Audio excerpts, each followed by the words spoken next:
Hello students, आज हम class 11th का जो चैप्टर नंबर फर्स्ट चल रहा था उसमें हम आगे एक्सरसाइज 1.4 स्टार्ट करने जा रहे हैं।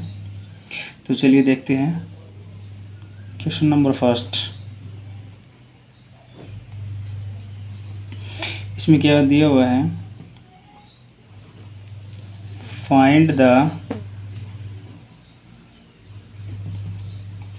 Union of each of the following pairs of sets. Find the union of each of the following pairs of sets. तो सबसे पहला पार्ट है x equal to first set given अपने को 1 3 5 और जो दूसरा सेट गिवन है 1 2 3। तो सबसे पहले तो आप ये जो यूनियन है इसका मीनिंग थोड़ा सा समझ लीजिए। आप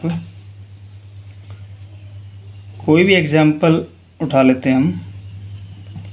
एक मैंने सेट ले लिया A B C और दूसरा सेट मैंने ले लिया C D E F और इसका जो सिंबल होता है यूनियन का वो ये होता है A यूनियन B। तो A यूनियन B का मतलब क्या होगा, सबसे पहले इन दोनों सेट में जो एलिमेंट कॉमन होगा वो तो एक बार आएगा, बाकी इस सेट के जो एलिमेंट बच गए वो भी आएंगे और इस सेट के जो एलिमेंट बच गए वो भी आएंगे। एलसीएम की तरह हो गए। तो देखिए आप ए है यहाँ पे एलिमेंट लेकिन इसमें नहीं है, तो इसका मतलब ए भी आएगा, बी भी आएगा। अब सी देखिए आप, यहाँ भी है और यहाँ भी है, दोनों में कॉमन है, इसका मतलब ये सी एक बार आ जाएगा। फिर उसके बाद डी, फिर ई और फिर एफ, यानी कि जो एलिमेंट कॉमन होगा वो एक बार आ जाएंगे और बाकी दोनों साइड के जितने भी एलिमेंट बचेंगे वो सारे उठा के हम इसके अंदर लिख देंगे। ये हमारा क्या होगा, यूनियन। तो इसी प्रकार से ये हमारा क्वेश्चन है, तो इसका हम सॉल्यूशन लिखेंगे x union y, x union y। तो देखिए आप 1 इधर भी है इधर भी है, एक बार आ जाएगा। फिर यहाँ पे 3 है यहाँ पे 3 है, लेकिन 3 से पहले एक 2 भी आ रहा है तो 2 आ गया। 3 दोनों में कॉमन है, एक बार आ जाएगा। फिर बच गया 5। तो ये अपना क्या हो जाएगा, x यूनियन y। इसका सेकंड पार्ट, ए सेट दिया हुआ अपने को A E I O U और बी सेट दिया हुआ है A B C। हमें निकालना है A यूनियन B। तो A यूनियन B क्या हो जाएगा, देखिए आप A इधर भी कॉमन है और इस सेट में भी है, तो इसका मतलब A जो है वो दोनों सेट में क्या हो गया, कॉमन एलिमेंट है, तो ये एक बार आ जाएगा। अब उसके बाद B इसमें है लेकिन इसमें नहीं है, लेकिन आएगा भी। तो फिर C D नहीं है, E फिर I O U, यानी कि जो कॉमन है वो एलिमेंट एक बार, बाकी जो एलिमेंट बच गए वो सारे के सारे एज इट इज। तो ये हमारा हो गया A union B। Third part है, A दिया हुआ है A is the set of all x such that x is a natural number and multiple of 3। Set builder form है, रोस्टर फॉर्म में कन्वर्ट करेंगे इसको हम। तो x is a natural number and multiple of 3। तो 3 के multiple आपको पता ही है, 3 2 ज़ा 6, 3 3 ज़ा 9, 3 4 ज़ा 12 एंड सो ऑन। और जो बी सेट दिया हुआ है वो है B is the set of all x such that x is a natural number less than 6। इसको भी हम रोस्टर फॉर्म में कन्वर्ट कर लेंगे। लेस देन 6 नेचुरल नंबर 1 से स्टार्ट होंगे, 1 2 3 4 5। अब लेस देन 6 है तो ये 5 तक ही कंसिडर करेंगे इसको, क्योंकि इसने लेस देन और इक्वल टू नहीं बोला है, इसने लेस देन और इक्वल टू नहीं बोला है। X is a natural number less than 6 से कम। चलिए अब हम इसका यूनियन निकालते हैं, ए यूनियन बी। तो ए यूनियन बी क्या हो जाएगा, देखिए आप, अब ये दो सेट मैन हो गए अपने। तो सबसे पहले यहाँ पे 3 है, यहाँ पे 1 है, तो इसका मतलब छोटे वाला पहला आएगा 1, फिर 2, फिर 3 यहाँ भी है और यहाँ भी है, एक बार आ जाएगा 4 5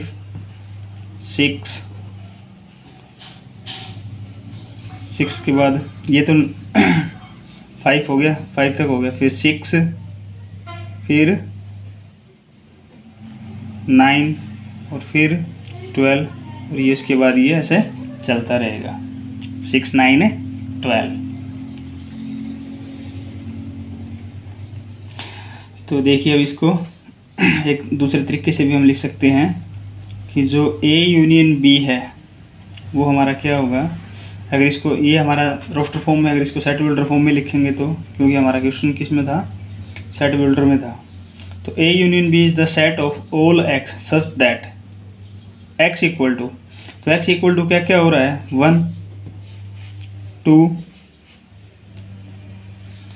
3 तो मल्टीपल में लिख देंगे, 4 5 और ए मल्टीपल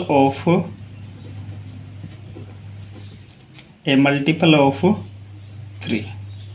तो इसको हमने किस में कन्वर्ट कर दिया, सेट बिल्डर फॉर्म में। चलिए बढ़ते हैं इसके अगले पार्ट की तरफ, part 4।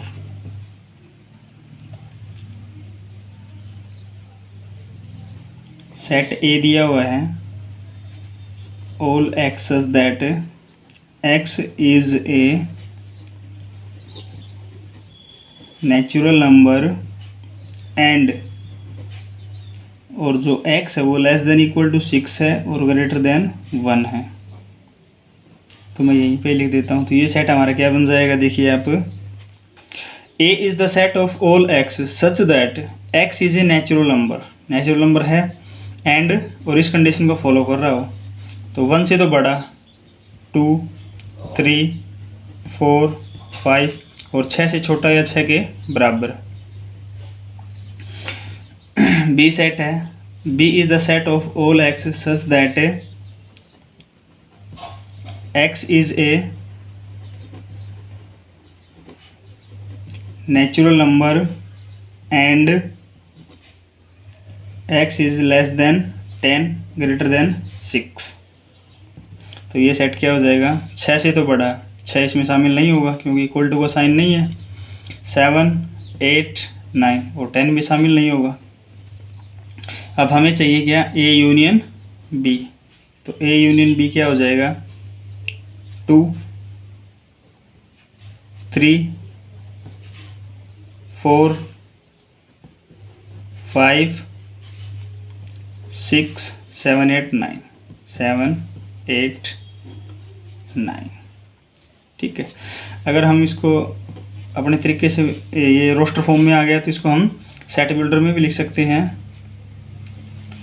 A union B is the set of all x such that x is a natural number and x is less than 10 और ग्रेटर देन 1। तो इस तरीके से भी हम इसको लिख सकते हैं। इसका पार्ट 5 बच गया, वो यहीं पे कवर करवा देता हूँ।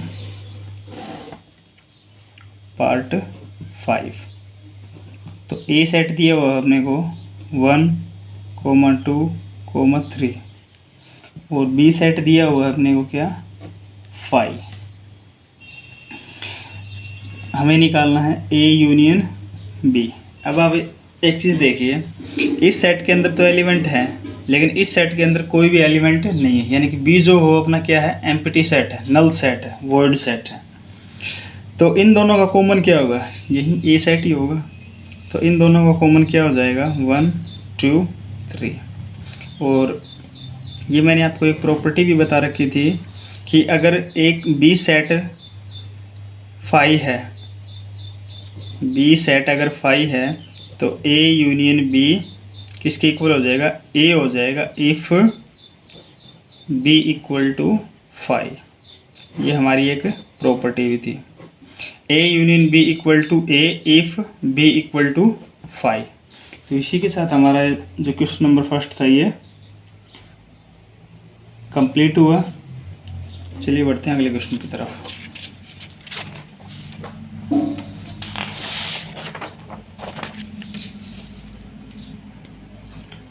Question number second. Question number second दिया हुआ है let A equal to a b और बी इक्वल टू है ए बी सी, और पूछा है is A is subset of B, और फिर बाद में पूछा है what is A union B. चलिए देखते हैं इस क्वेश्चन को। हम लिखेंगे यहाँ पे वी आर गिवन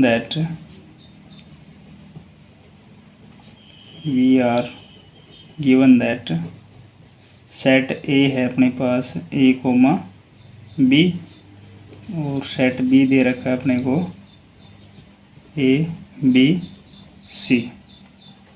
अब एक चीज़ देखिए आप यहाँ पे, अगर इस सेट के एलिमेंट इसके अंदर लाई कर रहे हैं तो इसका मतलब ये जो सेट ए है सेट बी का क्या होगा, सबसेट होगा। तो हम यहाँ पे देख रहे हैं कि जो ए है वो एलिमेंट इसके अंदर भी है, जो सेट बी है वो एलिमेंट इसके अंदर भी, इसका मतलब ये दोनों एलिमेंट इसके अंदर हैं। तो हम यहाँ पे लिख देंगे, इन्होंने पूछा है is A subset of B, yes yes A is subset of B. अगर आप इसका रीज़न देना चाहो तो दे सकते हैं, क्योंकि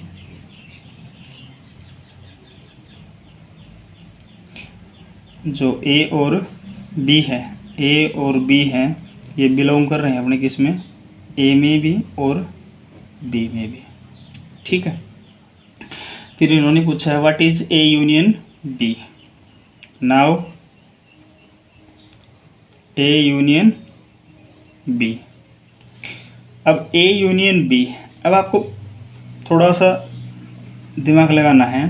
अगर ये इसका सबसेट है तो यूनियन का तो मतलब क्या होता है कि जो कॉमन हो गया वो भी और जो बच गए वो भी।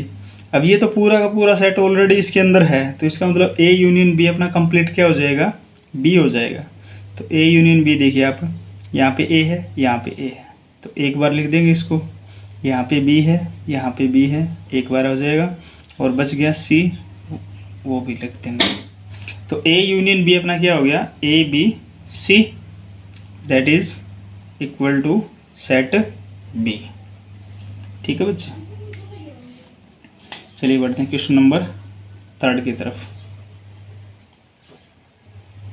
क्वेश्चन नंबर थर्ड दिया हुआ है if A and B are two sets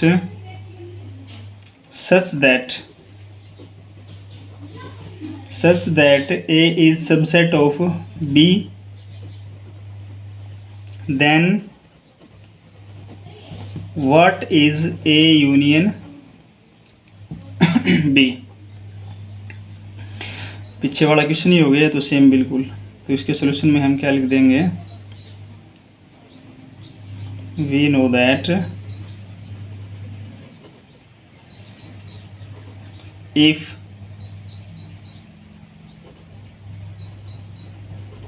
A and B are two set such that